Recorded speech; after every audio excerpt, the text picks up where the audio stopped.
Jack. This is Boomer Life on CIL 650. About a greenback dollar, spend them fast as you can. Welcome back to Boomer Life on CIL 650. I'm George Gordon. Today we're talking with Jim Doyle, Senior Financial Consultant with Investors Group Financial Services. And for those of you who know a bit about Jim, a big part of your practice incorporates multi-generational approaches to money and what will work best for your team. You do need a team. We've heard her name before. Today, we're going to hear from your associate, Paige Brettel. Welcome, Paige. Hi, thank you. Happy to be here. Oh, good stuff. This show has been a real eye-opener, highlighting the value of working with an experienced financial planner. And we're in for a treat as we hear some of Paige's experiences and perspectives as she makes her way into the financial planning industry. So she's joining us here in the studio today. Welcome, and tell us, I understand that you're the daughter of accomplished parents. Your mom, a journalist who wrote for the Globe and Mail. She's now with the Chronicle Herald in Halifax. Haligonians, yes. Your father was a diplomat, so this meant your childhood spent in places like Libya, Dubai, Hong Kong. You hold an honors BA from the University of New Brunswick.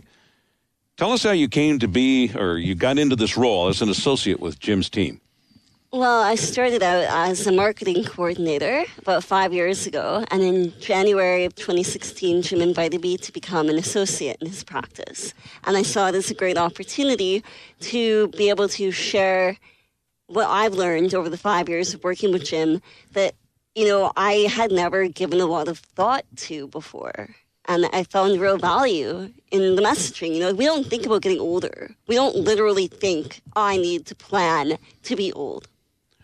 No, we just get there, and suddenly we realize, and too many of us too late, that, boy, we should have made a better plan a while ago. Your experience coming into the financial planning industry, talk a bit about that. Well, I would say, first and foremost, I'm having a great mentor, a great mentorship through working with Jim. He's been in the industry for 27 years and 35 lending a mortgage before that. So every single question I could ever have with anyone I work with is always I can go to my Wikipedia of finance, And I think that adds a lot of credibility to what I'm able to bring to the table because I know my experience, but when I'm able to be part of the mature planning practice, I've gone to over 100 different appointments. I've gone to corporate meetings. I've been to very personal family meetings, end of life style meetings. And I mean, that cross-section of experience to draw from as I go forward, I could never have gotten that anywhere else. I don't feel like. It's like real life experience. So you can take all the book learning that you need. And I've got my Canadian securities course. I've got my life insurance license. I'm working on my certified health insurance specialist to become an expert in all areas of insurance. But it's not the same as being able to go out and see it in real life. Jim, are you taking note of that? I think it's her annual review coming up pretty soon. I think she's giving you a pretty good mark there. Maybe you should be taking note of that. Awesome. Awesome. You've studied women's studies background. Is that you get a passion to help women? Yeah, women's studies and sociology were my main focuses at university. And I mean, I never, to be honest with you, saw myself going into finance initially. It really was kind of a real game changer, life-changing, because I think money is the human element. Really, emotions drive our decisions. Money is often spent in the heat of a moment. And a lot of times we have a moment of maybe, a bit of, whoops, and how do you account for that? And how do you know how to account for that? And what if your life is made up of these choices that you kind of didn't know you were making? And so I think that's why I feel I'm able to add value into the experience, especially with millennials coming up into these huge inheritances. Is kind of how do you manage that if you don't know what it is? I think it's important to note here that your parents, both professionals, but one of the things that brought you into the industry was to help them do better planning. It was actually initially I kind of felt like, I want to be able to help my family. I went home for Christmas this year, and my aunt and my uncle are asking me questions. And they're like, oh, can you manage a portfolio in Nova Scotia? And I'm licensed currently in BC, Alberta, and Ontario.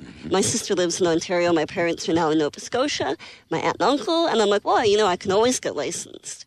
But to be able to bring that value where I know that I'm able to help my family first, wonderful. I never ever thought that would be something I would bring to the table.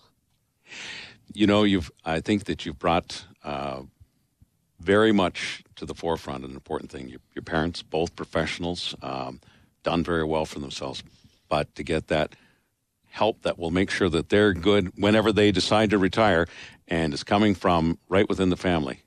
Did you get any resistance, or were they accepting of getting money advice from the daughter? I'm going to tell you guys a little story about this. And I wrote it down just so I got all my points right. And I called it Can We Borrow the Car?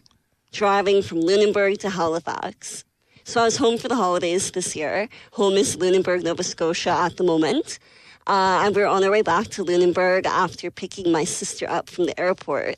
And my sister and I were talking about friends that we both have in Halifax and how we'd love to see them. I went to university. Part of my degree was at Acadia in Wolfville. So we know a number of people on the coast. The problem is neither my sister nor I have our licenses. So we rely on our parents. And, of course, we're talking in the back seat amongst ourselves. And we're like, hey, Mom, if we got our licenses for next Christmas, could we borrow the car to drive into Halifax and see people? Hard no. Like, immediately, my mom was just like, even if you guys had your licenses, you'd be novice drivers. You're not from here. You don't know the roads. Beyond navigating and parallel parking and the host of other problems that could arise from driving in unfamiliar territory, she was just like, there's just too much opportunity for disaster with this, so no. But it's great to ask, right? Yeah. You never know if you'll ask. So my main point here is to say, imagine if you're exchanging an SUV for $1 million inheritance, right? And however much your kids might stand to inherit. And now I bet the whites of your eyes just popped because I think you're thinking, oh, whoa, how have I prepared my kids? I realized that just how much my parents might love my sister and I, there's certain things that they would have a hard time trusting us with. Mm-hmm. Well, you have a great example, somebody that got $100,000 in inheritance, gone in 2 years. Yeah, I have a really good friend, actually. His father passed away very suddenly, really young, 58, and left him $100,000, and it only took 2 years. There was a big screen TV, this, upgrading the truck, that, rims, just that. The choices that he was making, and I was just brand new into the industry at that point in time. But even at that point, with the very limited knowledge I had, I was aware of the fact that I need to learn how to communicate to help him not do that, or help other friends not have that experience. It's a very personal conversation when this is a bequest from your parents. How do you come in and have commentary to it? Do you know what I mean? I've learned so much working with Jim in his practice about the value of asking good questions. Mm-hmm. And really understanding that, the internet is a great resource, but information is not knowledge, and just because you know something doesn't mean you understand it. So that's maybe why you want to be able to rely on people like Jim or myself. Well, I think it bears repeating. It's a good message for all of us from time to time. Why do you think that people don't want to hear about financial help? That's a really good question. I think that it's a lot of, I can get to it later. There's always another day. And I think what a lot of people don't realize is that every day that you don't address something, you dig that hole a little bit deeper. And I think a big thing I like to think about is offering up the idea of if you can't save 10% today, what happens when eventually you have to cut your expenses by 60% because you didn't think far enough ahead? Wow. That illustrates it very well. You know what? We're going to run out of time here. Jim, there's some other points here that we haven't got a chance to get to so far. Anything that we should be talking about before we move on? We're starting a new year here, and everybody starts with great ambition on those financial resolutions. And if you're being a bit tardy getting started, let me offer a bit of encouragement. Do something about it. Take action, okay? Call me, call somebody, okay? But get out of that comfort zone and maybe look for ways to make your situation better. Well, and I'm seeing some of the stuff that I think we'll talk about in future shows. Makes a lot of sense. Communicating with millennials about money, Paige, and some of the work that you're doing with, because you understand.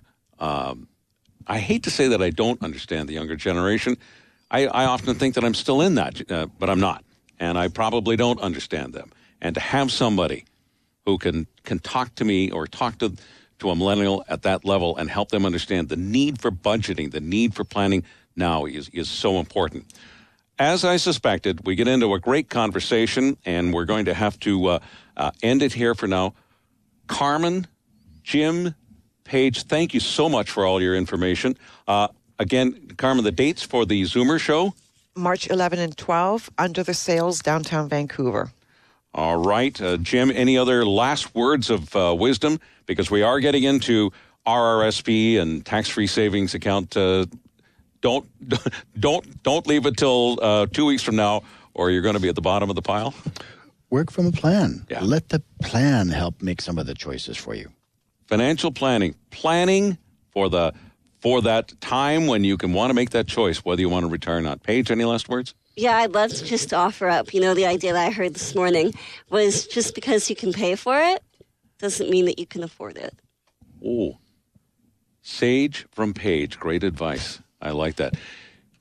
You've been listening to Boomer Life on CIL 650.